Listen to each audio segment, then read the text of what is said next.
never talk too much to them inmates. I didn't look at it as like, trying to be friendly and, trying to get to know them or flirting or nothing like that. I strictly looked at it as like, he a person, I'm a person. He talking, I'ma talk too. That's where I went wrong. All right, guys, we got to talk about this interesting story from this ex-correctional officer who pretty much is going to be highlighting a story of when she had relations with an inmate. Okay, you can't make this up. Now I'm gonna go ahead and play the video a little longer than normal, so if you do skip around, you will miss key components to the story. Just to give you a heads up, let's get into it. Let me tell y'all how a man can physically and mentally drain you. So when I was like 19, I started working as a correctional officer. And I went in with the mindset like, yeah, like these inmates can't do nothing for me. Like, what a man in jail gonna do for me? You know what I'm saying? Like, really have my big girl up in his own. And I just was not finna let nothing faze me. Cause when you go through the training, like OJT or whatever, they tell you how these inmates are, how they can manipulate you, how they can do this, how they can do that. And I'm just thinking to myself like, yeah, okay. But when you get in there, it's a whole fucking different story. And if you know, you know. But I was also a sweet girl. I wasn't finna let nobody go with me. I wasn't finna let nobody play me. But it became to a point to where I started talking too much. And that's where they get you. Never fucking talk too much. If you are CO, if you OJT, just let me tell you. I hope this land on the right side of TikTok.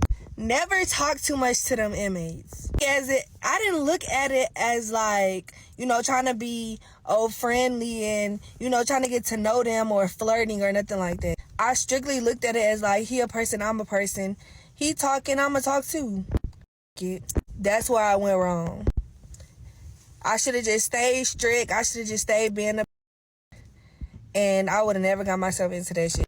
But anyways, to make a long story short, I ended up being with him.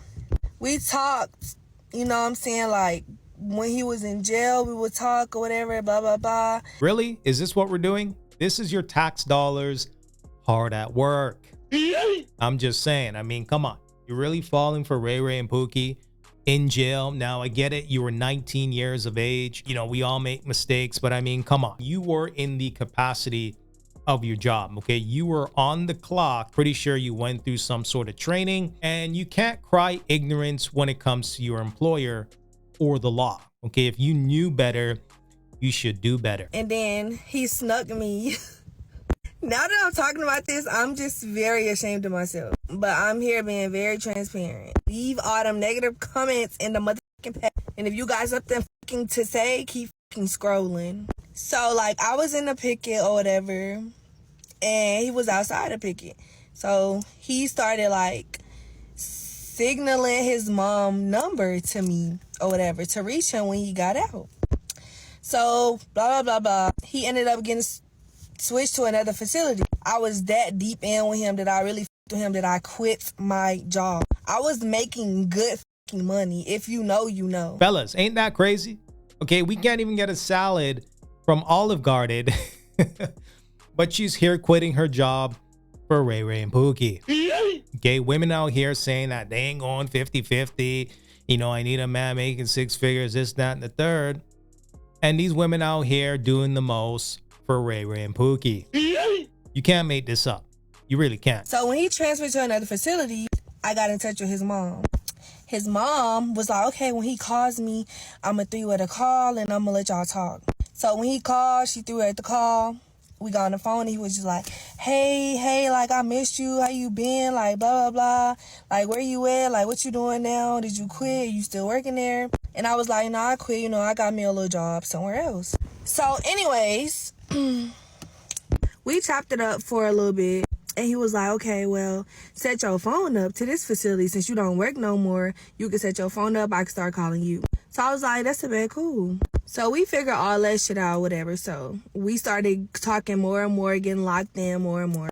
So he was like, when I get out, move to Dallas with me. At the time, I'm telling you, I was 19. I was vulnerable. I was fresh out of my last relationship. It was a lot going on. Don't fucking judge me. So I was like, what? I was like, no, are you crazy? Like, I'm 19. What the fuck am I gonna do with you out there? He was like, you do hair, you do this, you do that. You know, you can get that shit jumping out there. And I was like, you know what, you right. So I started giving it thought, giving into that jail talk. He made me believe that we could actually live out there together. So eventually, like, when he got out, I was like, okay, cool, whatever. I started packing my shit. My family started noticing, because, like, I'm 19. I just graduated high school not too long ago. I love how she keeps saying that she's 19. I get it. You were 19, but did you know better? Did you know deep down inside what you were doing was wrong? And the fact that she keeps bringing up that she was 19, I have a suspicion that she knew exactly what she was doing. But let's keep going. Eventually, they picked up to it, you know what I'm saying? Especially my mama. My mama caught me on the phone talking to him, and she broke my phone. I worked, I got a new one, started talking to him some more behind my mama back. So eventually every day I started packing little shit every day to put in my trunk. Little shit every day. Monday, I will pack some shit, put it in my trunk. Tuesday, pack some shit, put it in my trunk. I didn't want to do everything at one time, so I didn't want people to be like, what the f you doing? Literally, the only person that knew about this situation was my cousin. She was like, bro, you really gonna move out there? And I was like, yeah, you know, I trust him. So I moved out there. Not the day he got out, but the day after he got out, I moved out there. I literally moved. 19, still sleeping in a bed with my mama, like, young as still learning about life, like, had good things going for me working there, but I let a man persuade me to move out with him. So I left. Like, I just left. I did not look back. I left. Soon as I got down there, like a month after I got down there, shit started turning for the worse. He would, like, spaz out on me. He would, like, put his hands on me. He would pull my fucking hair. He would pull chunks of my hair. One day I was in the mirror and I just started cutting out my hair. Just cutting it. I mean, what did you expect from Ray Ray and Pookie? Okay, you thought that he was gonna, what, swoop in from a chandelier with the rose in his mouth, and he was gonna wine and dine you and treat you like a queen? He was a Pookie. Right? He was a Pookie. What did you expect? And, you know, I don't wish anyone to put their hands on anyone at any point in time. Okay, you never want to see that situation happen, regardless of who it is. Okay, it's unfortunate that he put his hands and feet on you. He walked in the restroom. He was like, I don't know why you cutting it. I'ma still pull it. Like, I was just, like, so fucking mentally drained. I was at my worst. We had came back to Dallas to my hometown and to visit my family. That was like the happiest day of my life, because I was just like, I'm so drained out there. But I never told them that. I never told them nothing, because I made that decision and I didn't want nobody to be like, you know what, you did that. You know, I didn't want nobody to say, I told you so. So I kept everything to myself. But when my mama seen me, she was like, you know, a mother knows. A mother knows. She was just like, you just look so, you don't look like yourself. She was like, look at your hair. Look at your clothes. Look at your skin. You're not glowing. Your freshness then left. Like, you just look drained. Although, like, it wasn't all bad out there, but it wasn't all good either.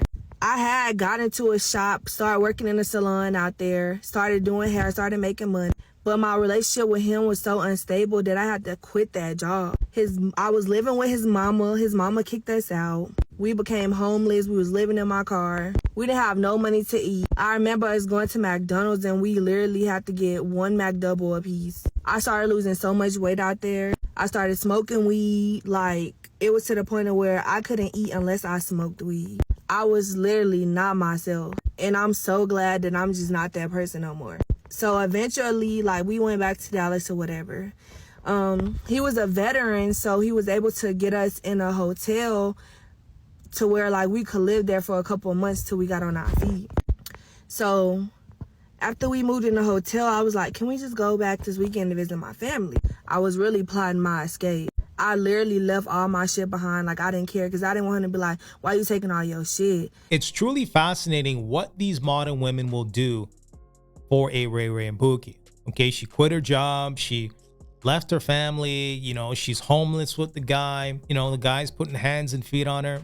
Truly, truly fascinating. And these are the same modern women that won't go 50-50 with a guy and get on his program. Okay, they will consider that slavery, but they'll consider a relationship like this exciting, empowerment, whatever nonsense that these modern women say. Okay, it's like the up and down of the relationship. Okay, it's almost like a thrill for some of these modern women. You know, if we just going this weekend and visit your family.